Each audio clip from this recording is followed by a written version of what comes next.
Hello guys, mayong bunta, good morning. Magkuan ta guys, maglabay kog sinina. Kaya di na ako masuot ang uban. Pero pangkuan man nga sinina, pang tugnaw, panlamig na damit. Ito kasi tingnan yung gamit ko. Yan. Yan, masuot yan. Pero ito itapon ko to. Yan siya, itapon ko yan. Itong bag, ito siya. Itapon sana yan ng amo ko. Sabi ko, wag. Kasi magamit pa siya. Sayang naman. Kaya ang ginawa ko, kinuha ko kasi may bag pa to na maganda ba.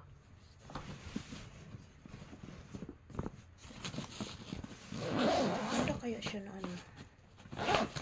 Maganda siya na bag pa.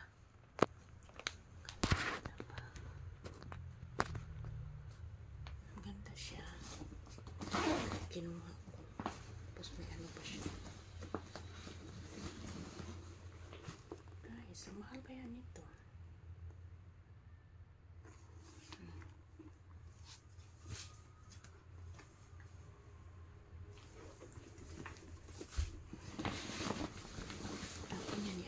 Lang kinuha ko kasi pwede pa naman magamit. Ang laki-laki pa naman niya. Oh. Diba? Gamit to sa Pinas. Ba't itapon? Ribok. So ngayon, tapon natin itong gamit.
Mayang gabi may basura kasi wala na kasing tapunan ng damit sa labas. Di na naglagay ang gobyerno.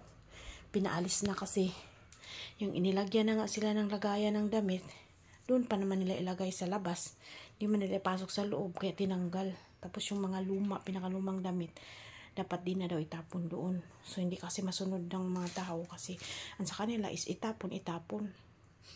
Kaya ang ginawa, tinanggal yung mga tapunan ng damit. Kaya ito na siya. Ganito na itapon na sabay sa basura. Yung basura na mga nahalo-halo. Pero segregate yung plastic at carton ha. Ito lang siya damit. Ihalo siya sa mga basura ng mga diaper, basta ganun. Sa basura na dumaan. Yan lang guys. Bababa na ako kasi ilagay ko to sa labas para mamayang gabi itapon ko sa basurahan. Sa dadaan na basura. Bye bye guys.